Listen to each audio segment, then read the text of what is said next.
This video is the first of a series meant as an apology to the Clinical Process Improvement Project class who saw the SPC chart discussion last week. Anyone else who's interested in viewing these videos is of course welcome to do so. We're going to try to start from the beginning to explain SPC, Statistical Process Control Charts. And I'm going to try to do this simply and build on concepts and see if we can get to the place I'd hoped we all would be at the end of the lecture last week. So let's imagine that we have been measuring, that really is pretty bad. Let's imagine we've been measuring in our operating room a series of turnaround times.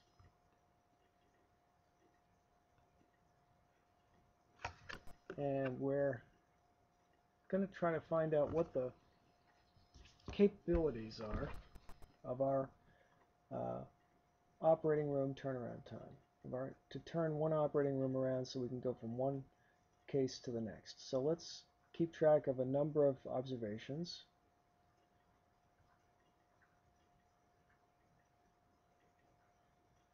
So we'll make 10 observations, and this will be the time that it took to do the turnaround. And we're going to try to then figure out how we can use these data to understand the limits of our process. So our turnaround time process. So let's say that our first turnaround time that we measure is 30, and the second one is 31, and the next one is 25, and the next one is 20, and the next one is 29, and the next one is 21, and the next one is 19. The next one, number 8, is 25. 1, 2, 3, 4, 5, 6, 7, 8. Then we have one of 26 and one of 24. Okay, well these are pretty variable. It's a pretty variable process we have. What sort of conclusions can we draw, and what sort of expectation can we have for this process? Well, the first statistic that we should look at for any process is to look at the mean, or the average. Most of us know this is the average. Okay, so what is the mean? The mean is the sum of all the observations divided by the number of observations that we made.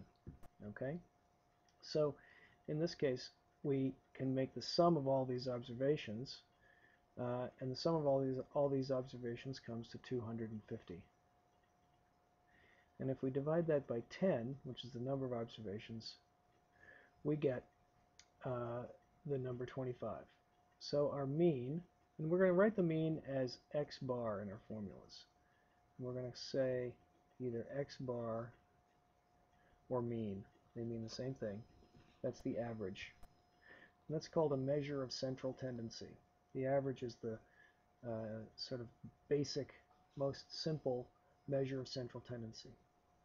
Well, there's another measure of central tendency that we might want to consider for our data, and that's called the median.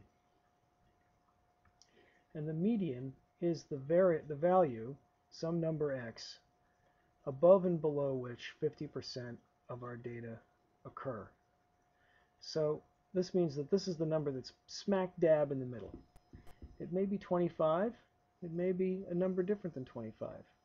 So how can we figure out the median? Well, the easiest way to figure out the median is the easiest way for us in a small series. You can always use the Excel function median, but I prefer a meeting, if I'm trying to figure out what the median is while somebody's talking on a small series of data, I prefer to make a table. So we know the smallest value here is 19. So we'll just put these in order, 19. And then we have, after 19, we have a 20. So we'll cross off 19 and we'll cross off 20. And then we have a 21, I believe. And we have a 22. We don't. We have a 24. We have a 25.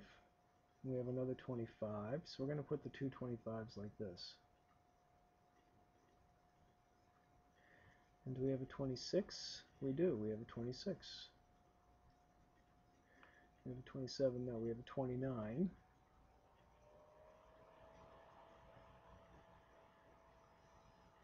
And before they go out of sight, we also have a 30 and a 31. All right, so what is the median for these numbers? Well, we know that we have 10, n is equal to 10, so halfway to 10 would be 5, so we count off 5. 1, 2, 3, 4, 5. Okay? Now, it turns out that when you have an even number, you have to take the two variables in the middle. So this happens, in this case, it happens to be 25, and you take the arithmetic mean of 25 and 25, which in this case is 25. If it were, let's say it were 22 and 27, we would take the arithmetic mean of these two, which would be 25 and a half. No, 24 and a half. Sorry, 24 and a half. Okay, so in that case the median would be 24 and a half, but for these data it turns out the median is 25. In this case, the mean and the median are the same number. They're both 25. Okay, so now we know that our average turnaround time is equal to 25, and our median turnaround time is equal to 25. Well, this will lead us to the conclusion that at least the data are symmetrical, but does it tell us what the capabilities are? Is it possible, could we, in our work, ever expect, sorry I did that, let's back to where we were, could we ever expect to get a turnaround, if we got a turnaround time of 20, is that an expected number or is that an unexpected number? How can we figure that out? So in order to do that, to figure that out, we're going to have to get some notion of variation. And that's going to be the topic of our next talk. So right now, I want you to understand simply what the mean is, which is, if we write it in mathematical terms, we say it's the sum of all x, sum of all x sub I over n, which really just means the sum of all the variables over the number of variables. The median is the number in the middle, above which and below which 50% of our variables occur. If we put our variables on a number line from smallest to largest, the median is right there in the middle. Okay, this ends this talk, and we're going to move on in the next one to measures of variation.